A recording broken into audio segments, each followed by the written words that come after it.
Okay, so I'll go through the tiredness of Rosabelle answers. So, in the question paper, the first thing that you're asked is list 4 things about Rosabelle from this part of the source. So the first thing is she was buying violets. The second thing, she hadn't had much tea. Then she had had a hard day at work in a hat shop, and she was getting on the bus. So, as I said before, these, as long as I'm sort of putting them into full sentences and not putting down just random quotes, bought violets, then I'm going to get the marks. Okay, so you just have to write down 4 very simple things. So we've got 4 marks there. Now for the rest of this, I've actually tried to make it quite large so you can see how it would come up. First of all, so you can see it on the video, but secondly, so you can see how it would come up in an exam, because sometimes when you type things, it seems like you haven't written a lot, and then you spend a lot of time on question 2 and a lot of time on question 3, and they're only 8-mark questions. But actually, if you were to write these out in an exam, you probably would have had quite a lot written down. So don't worry too much. So I've made the font actually big enough to sort of resemble handwriting. Again, not the biggest handwriting though, so a lot of you will have bigger handwriting than this. So question 2 was, how does the writer use language here to describe Rosabelle's bus journey home, from lines 6 to 14? So I'll lead you through sort of what I've done here. So the writer uses negative adjectives. So I'm trying to sort of pack in the subject terminology here, the key words. The writer uses negative adjectives such as blurred and misty to create the idea that Rosabelle's bus journey is unpleasant. The writer then contrasts, again, packing in that subject terminology, this with the shops outside, using the metaphor were fairy palaces. However, we return to Rosabelle with the phrase horribly wet and the negative adjectives black and greasy to describe her skirt. The writer uses this contrast to emphasize how unpleasant Rosabelle's journey was because she is struggling, but there is so much beauty outside. This almost shows the reader that Rosabelle feels quite trapped on the bus.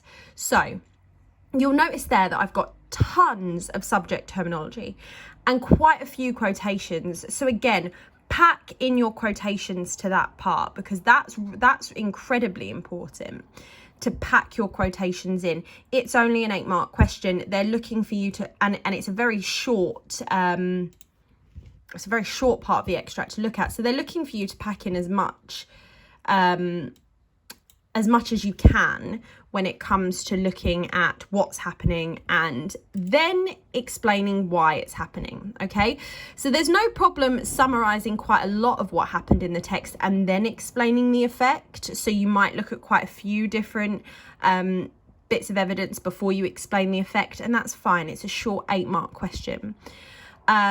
You will notice that I have said the writer uses this. That's a fantastic sentence starter, because it's showing your examiner that actually you understand that the writer was making these choices on purpose. So they have done this to emphasize how unpleasant Rosabelle's journey was because she is struggling, but there is so much beauty outside. This almost shows the reader that Rosabelle feels quite trapped on the bus. Now I've said almost because I'm going to go into a bit more detail with that on my next paragraph. So in addition, this feeling of being trapped and uncomfortable is shown in the phrase, there was a sickening smell of warm humanity, and emphasised by the fact that it was oozing out of people. So again, I've sort of summarised quite a bit of what's gone on, and now I'll explain it. The adjectives sickening and warm create a feeling of being trapped because it can be quite suffocating when it gets too warm and disgusting. So again, we're looking at the adjectives here, so we're zooming in on words. That's incredibly important as well. In addition, the verb oozing, so again I've used the word verb, is incredibly negative and disgusting, which once again shows how uncomfortable and unpleasant Rosabelle's journey has been. So I've built on what I've said in the first paragraph to the second paragraph. Now, as we go on, remember this is just an introduction to paper 1. As we go on, you'll notice that these answers will get more detailed, but this is a good answer, okay? This is a good starting point. And this is what we're aiming for. Okay, so we're aiming for this as a minimum to get our good grades, okay, to get our good passing grades in English. So the next question is the structure question. So the structure question is, how has the writer structured the text to interest you as a reader? So that's really important to interest us. So we need to keep linking back to the reader, which I wasn't seeing when some of you were uploading your work. So the writer begins. Now I'm going to just highlight all of the subject terminology, because subject terminology in a structure question is different. So I'm looking for parts where you're actually saying what's happening at what point in the text, rather than saying metaphor, for example. The writer begins the extract by establishing that Rosabelle had an unpleasant life with very little food. However, she is shown to be a character, so again, you'll get marks for that, who wants beauty in her life because she still buys flowers despite her obvious poverty. The writer develops the idea that Rosabelle is unfortunate by taking the reader on a horrible bus journey with the character. So again, the word develops is probably one of the most important words that you will use for question 3, because you can keep saying this develops, this progresses. All of those words are really good words to use. The writer develops the negative imagery and makes Rosabelle's life seem unfortunate on the bus.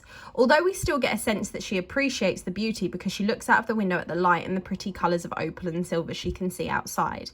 So again, I'm summarising large bits that happened in the text rather than writing out key quotations. So sometimes a lot of people think that on the mark scheme, when it says textual references, it means just quotations.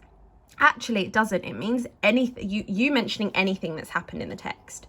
So you can say things that have happened in the text, summarize things, and that's fine. But often we use quotations in language analysis questions because it helps us to zoom in on specific words. Whereas in a structural question, you don't need to zoom in on the specific words. You need to look at the text as a whole and how it comes together. So again, we're looking at this is almost a page of writing, and it seems quite short when it's 2 paragraphs at size 12 font.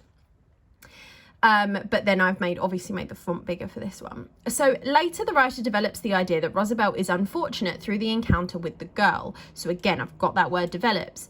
The writer uses dialogue, which is subject terminology, to show how Rosabelle must please the girl and how the girl can ask Harry for whatever she wants. By juxtaposing the unfortunate Rosabelle with the beautiful red-haired girl, the writer is again developing the idea that Rosabelle is poor and unfortunate. So I'm still giving the effect on the reader here, although I haven't specifically said the word reader. If I'm saying what the writer is trying to do is trying to make Rosabelle seem poor and unfortunate, I'm still talking about effects there. This part of the story is told in flashback. And now that's good because that's another developed structural feature, like I said in the other video. So you can say beginning, develop, etc., but you'll start to get more of, as we go on, you'll start to get more of this developed subject terminology in there, a flashback, which creates more sympathy from the reader. So again, I'm constantly linking back to the effect on the reader, because we see that Rosabelle's unfortunate end to the day is made even worse by the fact that she can see another girl having a life that she will never have. So overall, that's a good question 3, and it goes through the entire text. It doesn't just look at certain parts of it. It goes through as much of it as it can. And that's good because remember, it does say on the question, this you need to think about the whole of the source, and it does say in bold, whole of the source. So the next question is question 4. Now we're focusing on lines 19 to the end. This part of the story, set in the hat shop, shows that the red-haired girl has many advantages in life, and I think Rosabelle is right to be angry. To what extent do you agree? So I'm considering my own impressions of her, evaluate how the writer conveys Rosabelle's reaction, so explaining the methods, and support your response with references to the text. So again, references to the text do not always have to be quotations. Sometimes they can be things that have happened. So question 4, you'll notice, is twice as long, okay? So it's a lot longer than your 8-mark questions because it's almost twice as many marks. So I can personally agree that the red-haired girl seems to have many advantages in life. So I'm opening my question 4 by saying to what extent I agree. I'm being very clear on that. The writer creates this impression with the phrase, a girl with beautiful red hair and white skin and eyes the colour of that green shot with gold, that green ribbon, shot with gold they had got from Paris last week. Now, normally I wouldn't copy out quite a large chunk of quote like that, but I am zooming in on quite a lot of it here. So if you're not quick at writing, don't copy that out, just copy out the key parts of it. So saying the girl had beautiful hair and white skin and eyes that they compare to the ribbon from Paris last week. The beauty of the girl obviously gives her an advantage, and the writer has chosen to emphasize this using imagery. So I'm still looking at the methods, okay? Methods are techniques. They could be language techniques, structural techniques. They could be anything like that. The red and green are vibrant colors, so I'm zooming in on how the writer has created, so I'm kind of like evaluating here because I'm zooming in on how the writer has created this idea that she's an advantaged girl. And her eyes are compared to a ribbon from Paris, showing she seems rich and beautiful, like expensive imported ribbon. So again, I'm saying why the writer used that comparison. In addition, the girl has Harry, who seems to want to please her and dress her up in pretty expensive accessories. The writer also discusses how the girl swept off into her carriage whilst Harry paid. The verb swept, so again, I'm still looking at this. And I'm not just looking at words that are used or structure that's used. I'm actually looking at the characters that are used as well, because remember, a character is a tool that is used by a writer to express an idea. So Harry is there to show that this girl has a lot of advantages in life. The verb swept shows she was moving gracefully as she left Harry to do the final chore of paying. This could also reflect how the girl has many advantages as she knows Harry will be there to take care of money. This is in stark contrast. So again, contrast, juxtaposition, all of those, that is subject terminology. To Rosabelle, who only gets to try on the hat briefly. The girl says it suits Rosabelle beautifully, but Rosabelle must give the girl the lovely expensive hat because she is just the shop girl. By having Rosabelle try on the hat to give it away, the author, again, I'm linking back to the author's intentions here. The author could be using symbolism. So what does the hat symbolize? So often you'll notice there are things in text that are symbolic. So one thing that represents another thing. Well, the hat represents a lifestyle, doesn't it? So the author could be using symbolism to show that Rosabelle can never keep hold of beautiful things.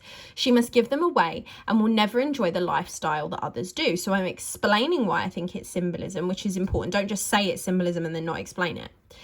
It shows Rosabelle has fewer advantages than the other girl, and I can personally say that it is understandable that she's angry. However, I think it's right to be angry at the situation rather than at the girl herself. Now, look at that as well. I'm still engaging with the actual statement. So I'm engaging with it. I've proven what I wanted to prove about the first part of the statement about the advantages. And then I'm going back to the statement to keep stating my opinion over and over again. So I'm then looking at that in this next paragraph. Rosabelle longs to throw the hat in the face of the girl, and the adjective perishable is used to show that the hat is fragile and would break if she did throw it at the girl. So again, perishable, you normally use it for food, because it means, you know, it's not going to last, and it's not going to last if Rosabelle throws it in the girl's face. Rosabelle wants to hurt the girl, clearly, but I don't personally blame the girl. Clearly, Rosabelle is angry at her class and lack of wealth, but the girl actually compliments her by using the adverb beautifully. I don't believe Rosabelle is actually angry at the girl. I think she is angry that she will never be the girl. In conclusion, whilst I see Rosabelle might see it as unfair that the girl has many more advantages, I believe the problem is with class and not with the girl herself. So again, I'm trying to engage with that statement as much as I can here. And you'll notice a lot of people asked about length. So obviously question 4, I've done 4 paragraphs and a short conclusion. So it's always good to sort of state your opinion again at the end if you have time, because you want to make sure that you can adequately sort of engage with the statement, so you can add that at the end. So now you've looked at these, and if you've watched the other videos, so if you've watched the video on questions 1 and 2, question 3 and question 4, they're all separate videos. If you've watched them through and you've tried every single one of the questions, you can now look at each of your responses, compare them to my responses, and actually say what went well and what you need to improve. So for example, did you have as much subject terminology as I did in all of the questions? Were you looking at the effect on the reader in as much depth? Were you using key pieces of subject terminology like flashback, for example? Were you engaging with the statement enough and stating your opinion enough? So these are things that you need to do. You need to reflect on your own work, because you won't improve unless you can compare yours to a better model, or at least to something. Some of you might actually say mine was as good as this, in which case you need to explain why yours was good. You know, give yourself some what went wells. Because if you've done it once, you need to make sure that you're doing it again, because some people can perform really well on one paper and then not as well on the next paper. Okay, so make sure that you are working this, you are giving yourself these targets, and you're working these ideas into everything you do from now on for English language paper 1.